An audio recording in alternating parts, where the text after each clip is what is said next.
Hi, welcome to our YouTube-friendly version of NTD News. What you'll see here is only the content that YouTube allows.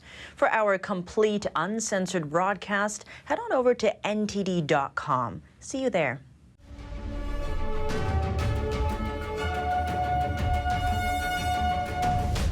We begin with a tragic incident. At least one person died and 45 were injured after a school bus rolled over and crashed in upstate New York. At least 3 of the students had serious injuries.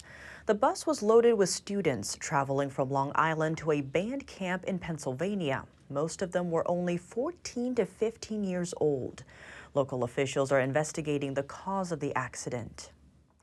A federal shutdown is looming, yet a few House Republicans are against discussing a defense funding bill. NTD's Arlene Richards tells us why and how the Speaker of the House is reacting. The House GOP Thursday again fails to pass a procedural vote, also called a rules vote. The final vote, 216 to 212. It means the House won't discuss a bill to fund the Pentagon for the next fiscal year, which could help to prevent a looming government shutdown. House Speaker Kevin McCarthy blames the stalemate on 5 Republican holdouts. Well, if they don't want to even vote to allow us to bring the bills up, how does anybody complain you haven't brought all the bills up? I mean, it's frustrating in the sense that I don't understand why anybody votes against bringing the idea and having the debate. And then you got all the amendments if you don't like the bill. This is a whole new concept of individuals that just want to burn the whole place down. It doesn't work. The 5 holdouts include Andy Biggs of Arizona and Marjorie Taylor Greene of Georgia. Biggs said, shut it down. At what point are we going to stand up and say no? Yeah. We're not going to keep funding the government. That's attacking the American people. Right. I've been here long enough to have heard 5-year plans, 10-year plans, and none of this ever gets changed. Yeah. Greene said in a social media post that she voted no because they refused to take the war money from Ukraine out and put it in a separate bill. McCarthy, who supports giving weapons to Ukraine, met Ukraine President Volodymyr Zelensky on Thursday. The speaker didn't commit to new aid to Ukraine. I raised issues with them. We're very concerned about accountability. Now, you've got to understand, when we provide resources, we don't send cash, we send our weapons. And then when we vote for more monetary money, it's to rebuild the supply chain and the weapons for America. Meanwhile, a federal shutdown is looming. The federal government will shut down at midnight September 30th unless Congress passes legislation to renew funding. But government operations wouldn't come to a complete halt, as contingency plans do exist for critical services like border security and federal law enforcement. Republican presidential candidate Nikki Haley said the House has a job to do. Get in a room and figure it out. But do not play games with the American people or the taxpayers. It's unclear when Republicans may try the vote again. Arlene Richards, NTD News. Ukrainian President Volodymyr Zelensky is in Washington appealing for more support, but some Republicans are pushing back on sending more taxpayer money. Joining us now live is NTD's White House correspondent Iris Tao. Good evening, Iris. What did President Biden announce today as he meets Zelensky? Good evening to you as well. President Biden today announced a new military aid package to Ukraine focused on strengthening its air defense capabilities. And thus, as President Biden today met with Zelensky at the White House and vowed to continue standing with Ukraine to help it reclaim its territory. Watch. The American people are determined to see to it that you do all we can to ensure the world stands with you. So we greatly appreciate that vital assistance provided by the United States to Ukraine to combat Russian terror, really terror, for the benefit of our nations and the world. Thursday marks the 3rd time that Zelensky was invited to the White House during the Biden administration. And President Biden announced a new aid after their meeting today, and he said that the new weapons being sent over to Ukraine would help Ukraine to maintain its defense while enduring Russia's airstrikes this winter. And thus, as President Biden and Zelensky are trying to make the case that the U.S. needs to maintain its support for Ukraine. But at the same time, over 24 Republican lawmakers on Thursday sent a letter to the White House explicitly saying that they're going to oppose any additional funding for Ukraine. But China is our #1 foreign policy threat, #1. And we're not being honest about that, and that's a huge danger. Bipartisan majorities on Capitol Hill do support sending more aid to Ukraine. But the biggest question here is whether the small group of Republicans who are opposing it will create any problems for Congress to approve the additional $24 billion of Ukrainian aid that President Biden is requesting. And of course, President Zelensky will like to see as well. Back to you. Iris, thank you for that update. The situation in Ukraine is becoming more critical, with the country enduring Russia's largest missile attacks in weeks. These deadly attacks have hit several cities, causing chaos and despair among the Ukrainian population. NTD's Jason Perry has the update. Just hours before Ukrainian President Vladimir Zelensky met U.S. President Biden at the White House, Ukraine was hit by a deadly Russian missile barrage across the entire country. According to Ukrainian officials, Russia fired 43 cruise missiles across Ukraine early Thursday morning, and Ukrainian air defenses shot down 36 of them. Firefighters extinguished a blaze in Kyiv neighborhoods after Russia's largest missile attack on the capital in weeks. 7 people were injured in the city, including a 9-year-old girl. I heard people screaming and crying and rushed outside. Then I went and found the cat. Thank God he is alive. There may still be people under the rubble. Rescuers are cutting chunks of cement to gain entry to reach areas on the ground floor and check if there are any people there. And first responders were seen digging people out of the rubble in Cherkasy, another place hit by Russian missiles. That attack injured at least 11 people, and their power grid was also hit.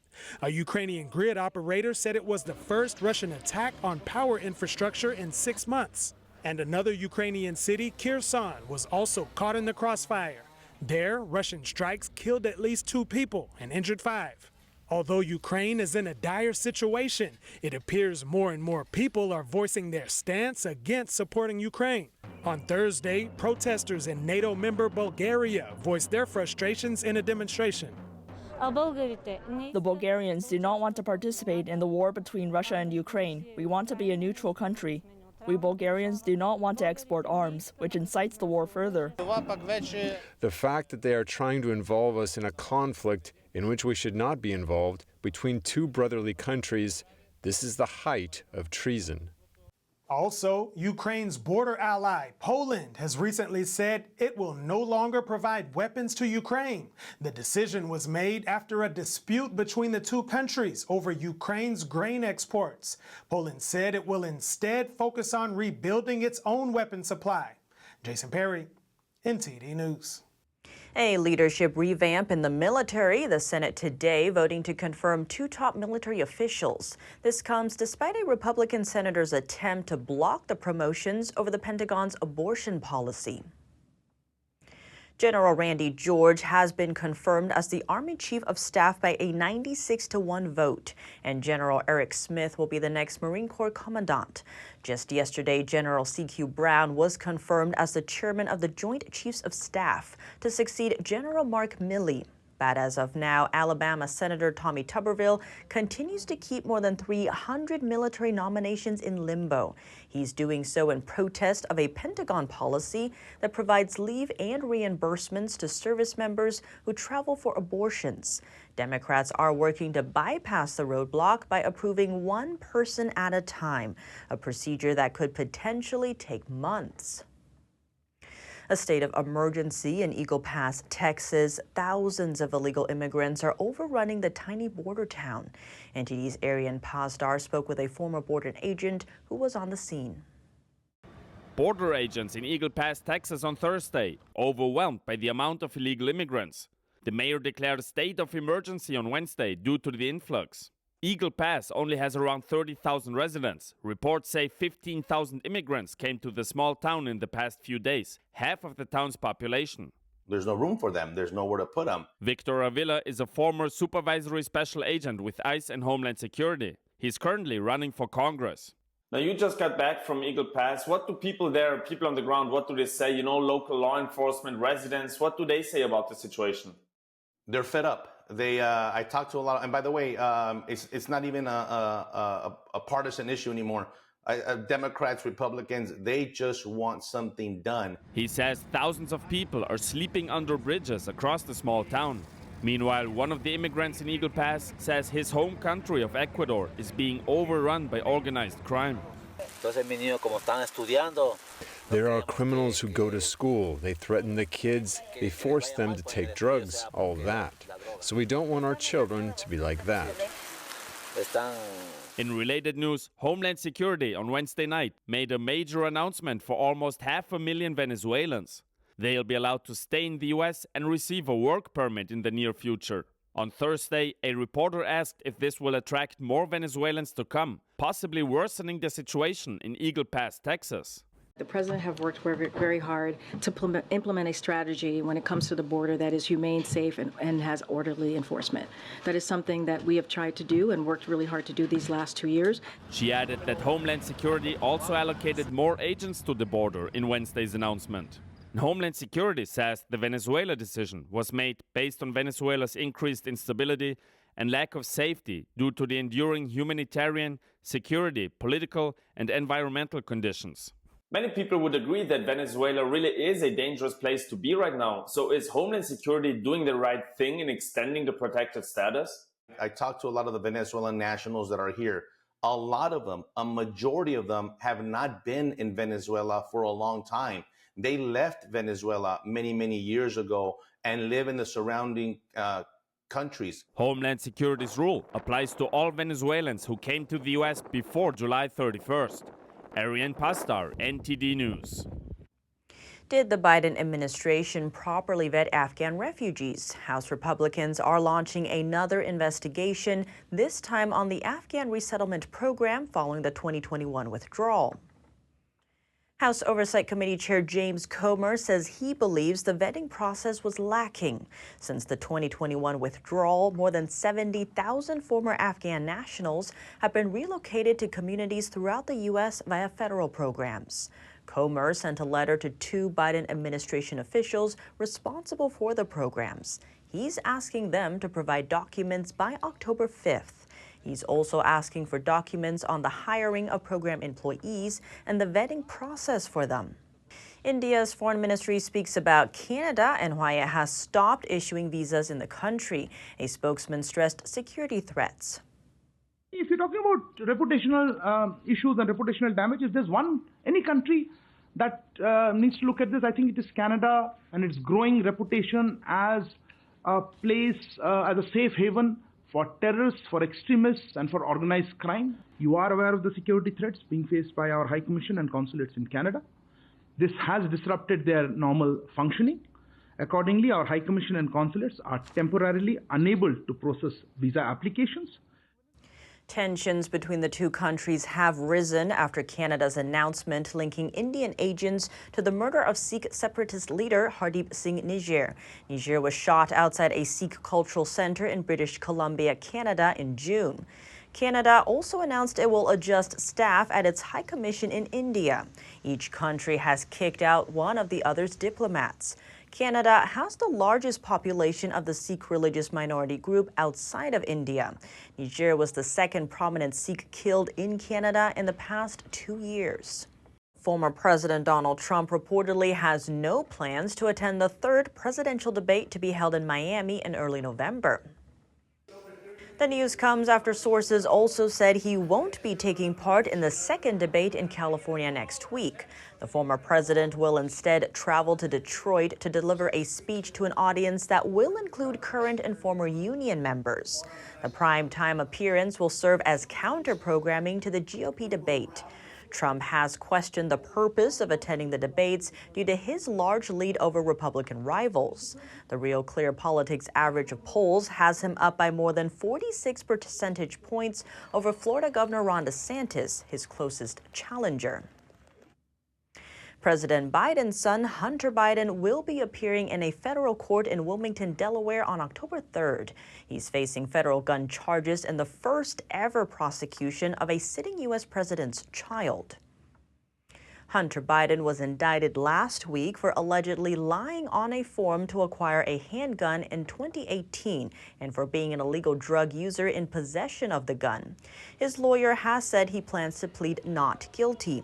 Hunter Biden sought to avoid traveling to Delaware to appear for the hearing in person, arguing it would pose logistical challenges.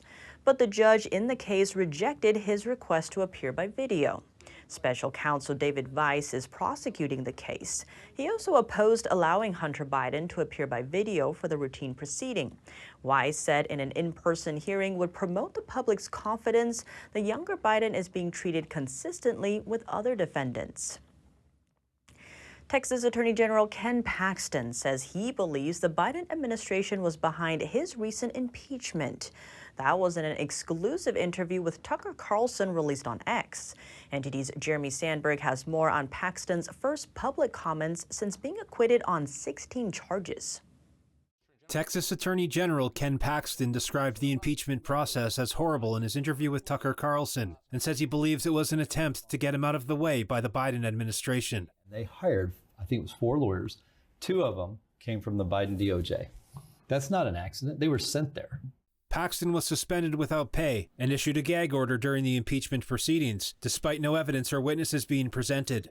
He's missed half of his 3rd term due to the suspension since being reelected last year. They should have to prove something before the will of the voters is overridden. The Texas AG has brought 48 lawsuits against the Biden administration, with what Paxton says is a 77% win rate. And then you had these other forces come in with the Rove and the TLR, Texans for Lawsuit Reform Group, and that was the power. And by the way, Texans for Lawsuit Reform gave lots of money to House members and lots of members to senators. So they have a lot of influence. They give more money to Republican members than any other group or any other single donor. Almost every single one of those Republicans that voted against me got money from Texans for Lawsuit Reform, a lot.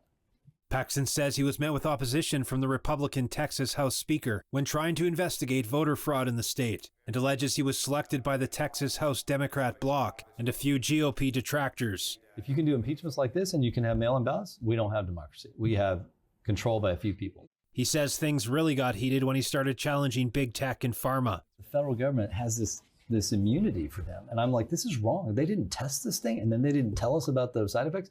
They had an obligation to test it, even if they weren't liable. Paxton says he's feeling re-energized after his acquittal and suggested a future run for the U.S. Senate was on the table. Jeremy Sandberg, NTD News.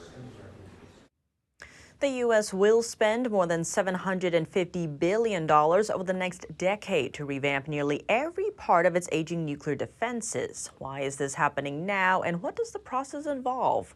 We speak with NTD Business's Don Ma to find out. Don Ma, thanks for joining us. Yeah, great to be here, Tiffany. $750 billion, that's a lot of money. This sounds pretty urgent. Yeah, Tiffany, officials are saying they simply can't wait any longer because some systems and parts are more than 50 years old. And you know, Tiffany, some of the components in these, like the plastics and metals and the wiring set inside each detonator, there's also questions about how years of aging might affect their integrity. So technicians are starting what could be the government's biggest nuclear overhaul since the Cold War, and that's including for new stealth bombers, submarines, and ground-based intercontinental ballistic missiles.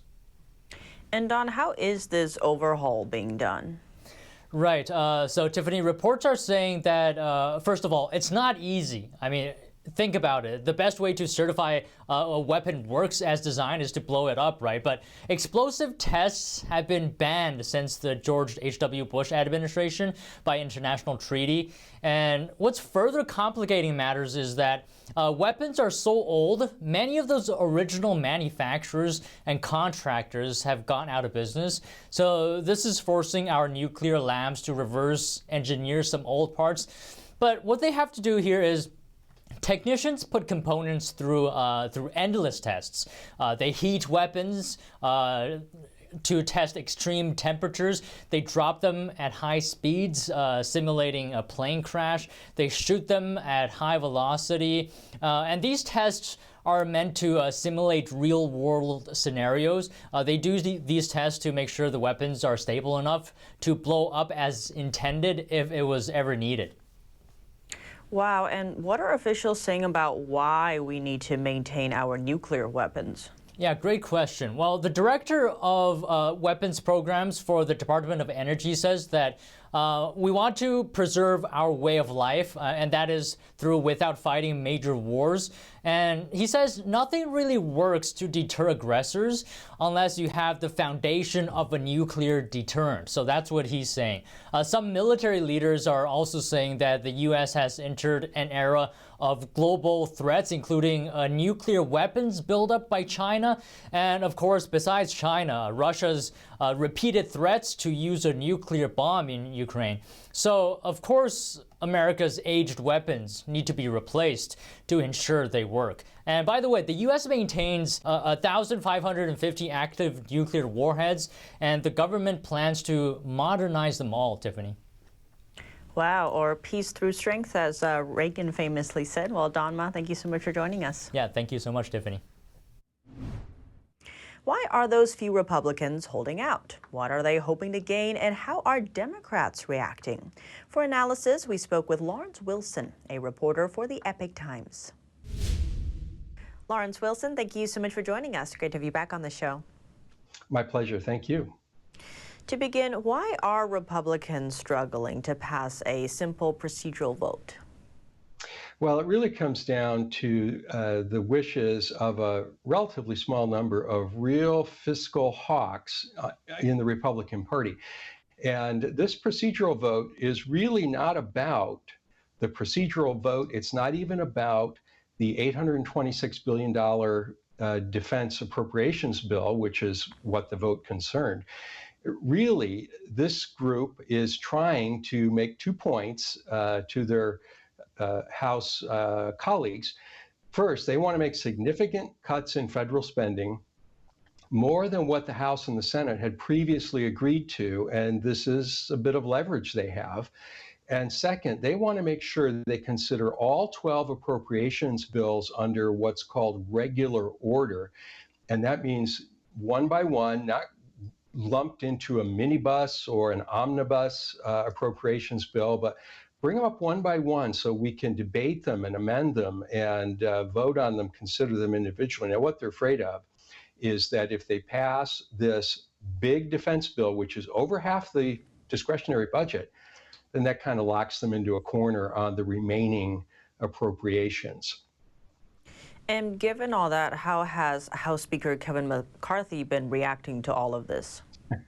Well, Kevin McCarthy is genial, optimistic, and above all, patient. But I can tell you that's wearing a little bit thin right now. He's growing frustrated with this relatively small group. It was just 5 who voted against this rule, plus 1 who did so on procedural grounds, just to enable him to reintroduce the legislation. But he's growing frustrated with this small group of members, and he told reporters after the vote today, he said, it's frustrating in the sense that I don't understand why anybody votes against bringing up the idea and having the debate.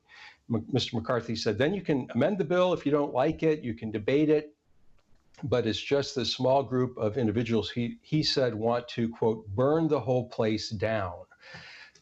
So he is frustrated and evidenced by those strong words, but he pledged to keep working to find a solution. And on that note, what is the spending limit that the holdout members are looking for?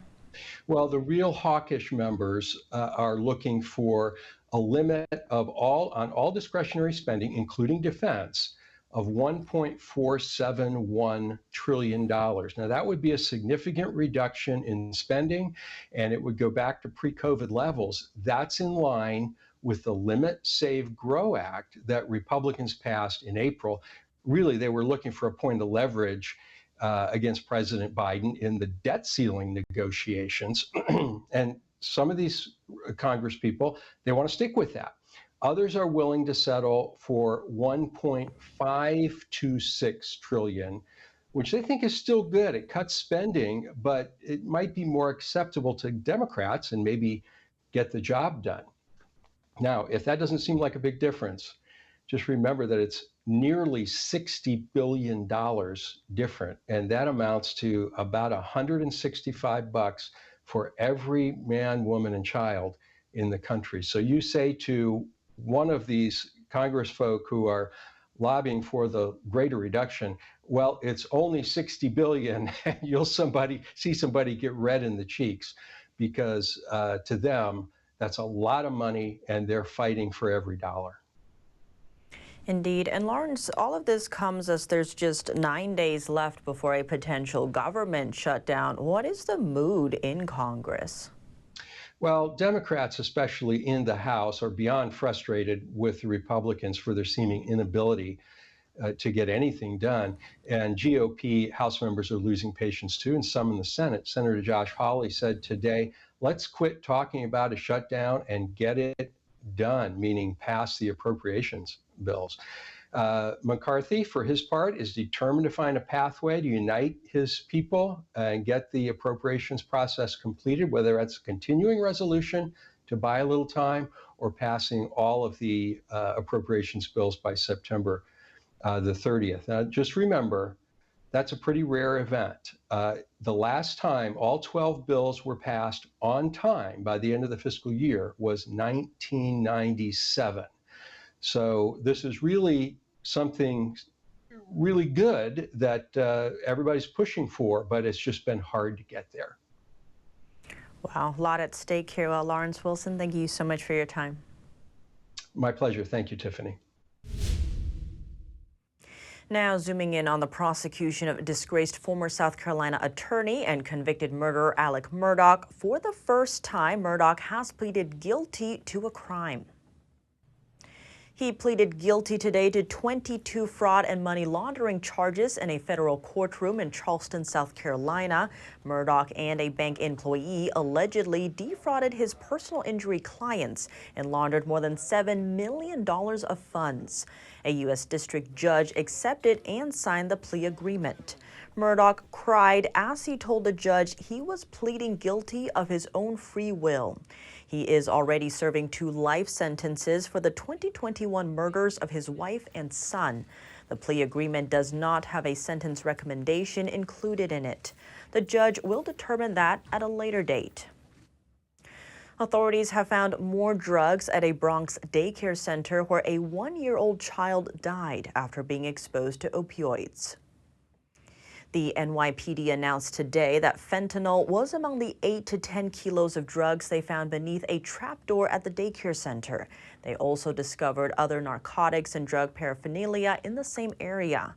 36-year-old Gray Mendez and 41-year-old Carlista Acevedo Brito are now facing federal drug charges in the 1-year-old Nicholas Domenici's death.